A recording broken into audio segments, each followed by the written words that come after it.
Hello, dear students. How are you? Long time you are away from college, and definitely I think that you are feeling very sorry for this. But one thing is, you are getting connected with us through these online classes. Okay, we can reach you with these classes, and if you follow the classes, then your study will gradually just develop. Today, I have come back to you with another item of grammar, that is punctuation. Though it's a known item to you, you have just done punctuation in your class 9 and class 10, but you will just learn here some advanced rules of punctuation.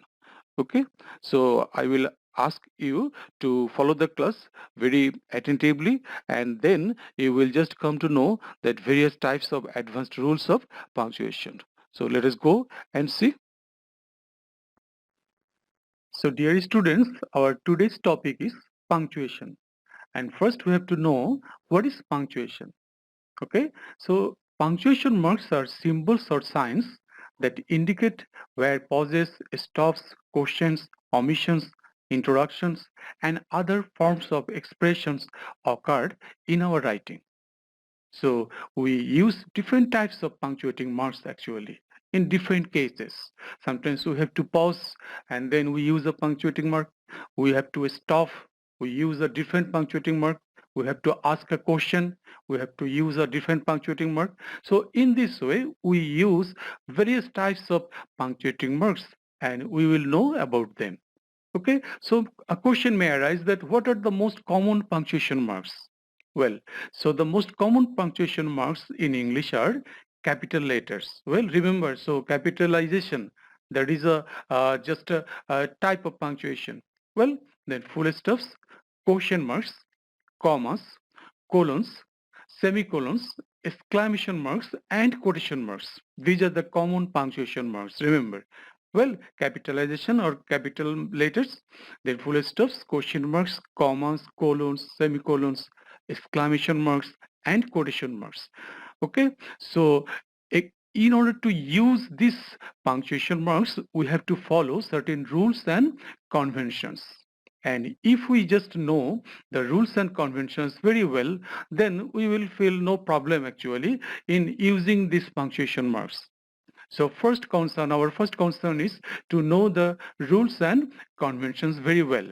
Okay, so in the following slides, we will discuss what are the rules and conventions of using different types of punctuation marks. And I hope that you will listen very carefully, and then using punctuation will be actually very easy for you. Okay, so let's go and learn about different types of punctuation marks. Among the different types of punctuation marks, first we will learn here about capital letters and full stops. So we will come to know that when to use capital letters and when to use full stops. Okay, so dear students, we use capital letters to mark the beginning of a sentence, and we use full stops to mark the end of a sentence. Suppose in the example we can see, we went to France last summer. You see, this sentence has started with the word we, and that's why the first letter W has been made capital. And the sentence is ending with the word summer, and that's why after summer we have put the full stop. Again, another example is here. We were really surprised that it was so easy to travel on the motorways. So this sentence also has started with the word we, and that's why W has been made capital here. And again the sentence is ending with the word motorways, and that's why after motorways we have put the full stop. Okay, we also use capital letters at the beginning of proper nouns. So we know that proper nouns include personal names like Rohim, Kodim, Selim, etc., and also titles that come before names like Doctor, Miss, Mrs., Mr., etc. Then nationalities like Bangladeshi, Chinese, Japanese, Americans, etc. Then language like Bangla, English, Hindi, Arabic, etc. Then days of the weeks. Days of the week means Sunday, Monday, okay, etc. Then months of the year like January, February, March, April, etc. Public holidays like Bangla New Year, okay, geographical places. It may be also name of a country like America, Bangladesh. Then a name of it may be a name of a continent like Antarctica, etc. So these are proper nouns. Okay, these are proper nouns, and when we will write proper nouns, then we must write the first letter in the capital form. Okay, so we will just remember these rules. In the following examples, we can see the reflection of the above rule. Dr. Nozrul is the consultant at United Hospital. You see, Dr. Nozrul is the name of a person, and doctor is his title. That's why D has been made in the capital form. And then Nozrul is his name, and that's why N has been made in the capital form, and he works at United Hospital. He is a consultant at United Hospital. So it's also a proper name. And that's why we have just made it in the capital form. U and H have come in the capital form. Again, another sentence, they are planning a long holiday in New Zealand. So New Zealand is the name of a country, we know. And that's why N and Z, these two letters have come in the capital form. Another sentence, can she speak Japanese? So we know that Japanese is a language, and that's why J has been made in the capital form. Next sentence, the next meeting of the group will take place on Thursday. T is capital, it's the name of a day. What plans do you have for Bangla New Year? So it's a public holiday, Bangla New Year, and that's why the first letter of Bangla B and then N, then Y, these letters have been made capital.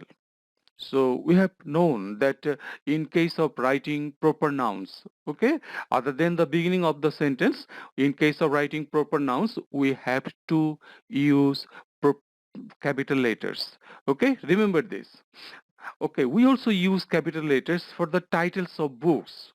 Okay, so if we write any book's name, then the first letter will be in the capital form. Okay, then magazines also. Suppose the Reader's Digest, it's the world famous magazine. Whenever you will write the Reader's Digest, then you have to just write T, D, then T, R, D. Okay, these letters in the capital form. Again, newspapers. Suppose the Observer, the Daily Star. Okay, so newspapers name also come in the capital letters. Then plays, the name of any play, and any music. Okay, name of any music or any orchestra.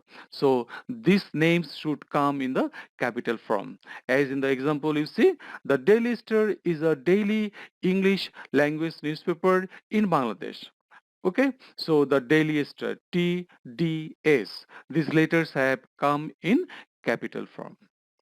So we have so far discussed where to use, when to use capital letters, okay? And also full stop, we have also learned that when the sentence ends somewhere, then we use full stop.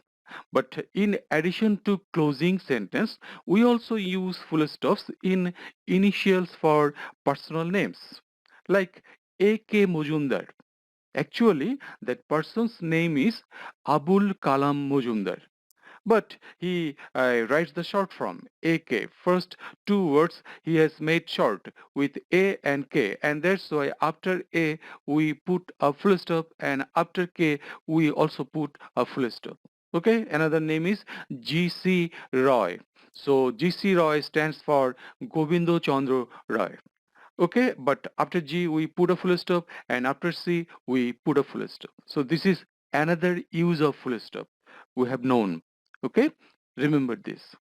Then full stops are also used after abbreviations, although this practice is becoming less common. Like a double R full stop, it stands for arrival. etc full stop, it stands for etc. Dr full stop, it stands for doctor. then prof, full stop. It stands for professor. But nowadays actually we don't use the full stop after doctor, dr, after prof. Okay, the practice is actually becoming less common. So in this slide, we have known the use of capital letters and the use of full stops, and I think that you will remember this. Okay. So now we will just learn about question marks and exclamation marks. Okay, so these are also very common. We have to use them very frequently. Question marks and exclamation marks. Let's see. We use question marks to make clear that what is said is a question. So if we want to ask any question, then after the question, definitely we have to use the question mark, right? And when we use a question mark, we do not use a full stop. Okay, so after question mark, we never use any full stop. Question mark and the sentence ends there. Okay, like these examples. Why do they make so many mistakes? It's a question. And so after question, we have used the question mark. Another sentence, so you are Harry's cousin. It's also a question. Okay, someone is asking that are you Harry's cousin? So in this way it can be expressed. So you are Harry's cousin. Well, it's also a question, and that's why after it a question mark has been used. Okay, then we use exclamation marks to indicate an exclamatory sentence or expression in informal writing. So remember that exclamation marks are mostly used in informal writing. Okay, when we want to emphasize something in informal writing, we sometimes use more than one exclamation mark. So in informal writing, if we want to just put emphasis on certain expression, then we can use not only a single exclamation mark, but more than one maybe. Okay, like this. Listen, one exclamation mark. Oh no, please don't ask me to phone her.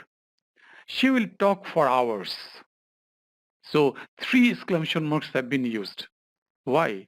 Just to put emphasis, nothing else. Okay, so exclamation marks and question marks, we have learned about them, very easy. To ask any question, we use question mark, and to say any kind of expressions, emotional expression, okay, we use exclamation mark. Okay, so let's go and see other punctuation. Well, so here comes comma, a very important one and also confusing one. We sometimes become confused also that where to use comma and where not to use comma. So we will learn about comma very clearly. Okay. First thing is we use commas to separate a list of similar words or phrases. Sometimes similar words or phrases just come one after another, and then in order to just separate them we use comma. Okay, like this.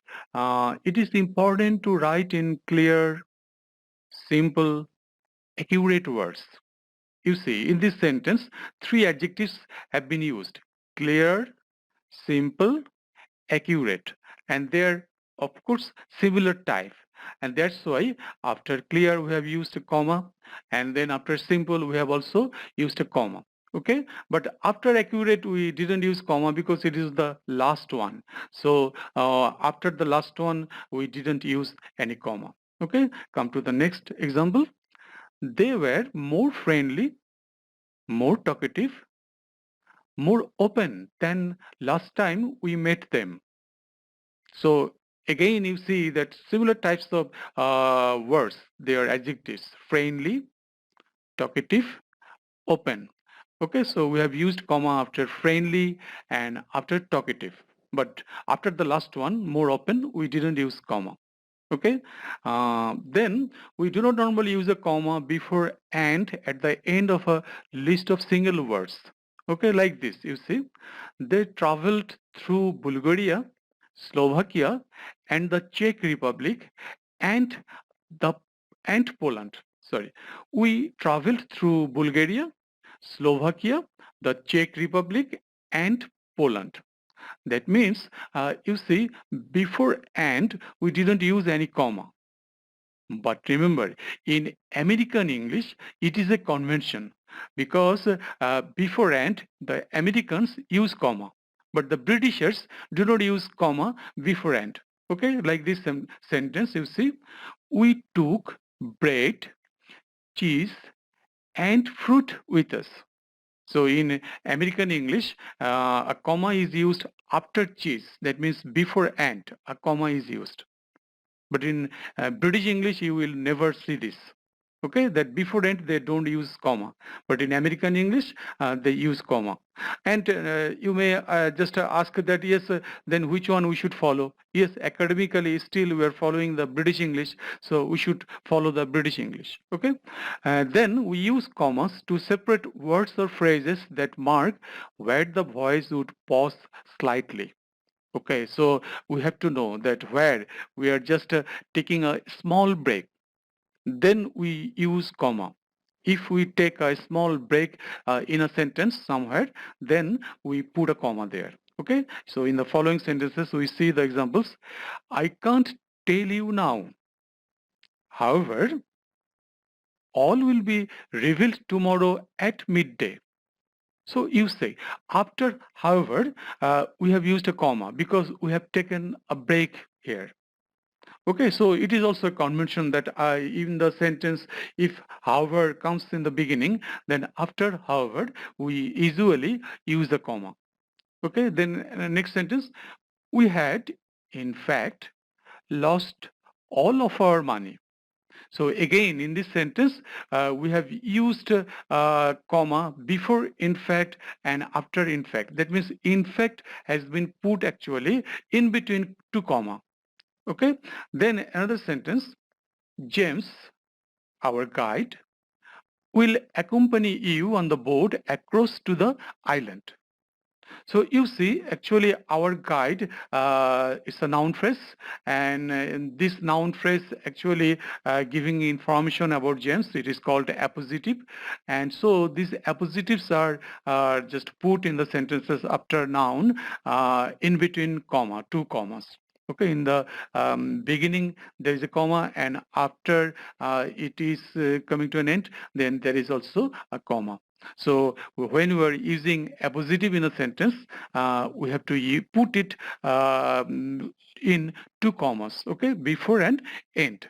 So in this slide, we have learned about comma, and we have to know more about comma. Let's go and see. So when main clauses are separated by and, or, but, we don't normally use a comma if the clauses have the same subject. So remember, if the two clauses have same subject, then we normally don't use comma. Like this, they were very friendly and invited us to their villa in Portugal. You see, two clauses are here. First clause is they were very friendly. Another clause is invited us. That means the subject is they, same subject. That's why it has been omitted. So we can read in this way. They invited us to their villa in Portugal. So two clauses, it's a compound sentence. It has two clauses, and two clauses have the same subject they, and that's why before and we didn't use any comma. So it's a convention that if the two clauses in complex or compound sentences, they have similar subjects, we don't normally use comma. But if the subjects are different in two clauses, then we use comma. Okay, like the second example, it was an expensive hotel in the center of Stockholm, but we decided it was worth the money. So you see, in this sentence, two clauses. First clause is, it was an expensive hotel in the center of Stockholm. It is the first sentence. And the second sentence is, but we decided it was worth the money. So definitely the subjects are different. In the first sentence, the subject is it. In the second sentence, the subject is we. So since the subjects are different, that's why before but we have used a comma. Okay, so another rule is when a subordinate clause comes before the main clause. That means in the beginning of the sentence, you will get the subordinate clause. Okay, so in that cases, we normally use a comma after the subordinate clause. But if the subordinate clause and main clause is very short actually, they are not so long, then we normally don't put a comma. Okay, so remember, normally if the subordinate clause comes in the beginning, then we use a comma after the subordinate clause. But if the subordinate clause and the main clause are too short, then we don't just follow the convention. We don't use the comma. So in the examples, it will be clear. First example, if you get lost in the city center, the subordinate clause comes first. So we have used a comma and it's a pretty long sentence, pretty long clause also. If you get lost in the city center, comma, please don't hesitate to text us or phone us. So you see, a comma has been used to separate the subordinate clause from the main clause. But the next sentence, if you get lost, just phone us.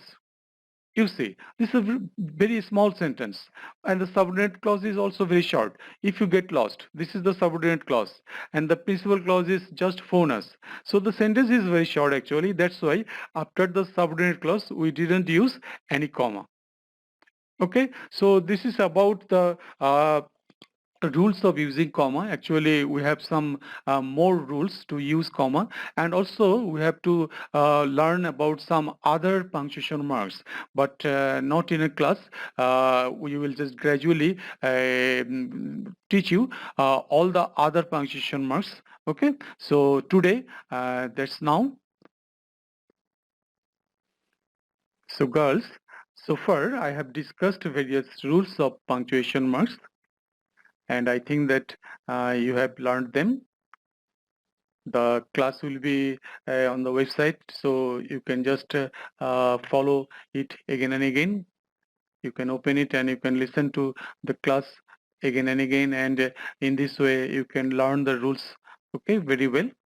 And definitely I will come back very shortly with another class of punctuation.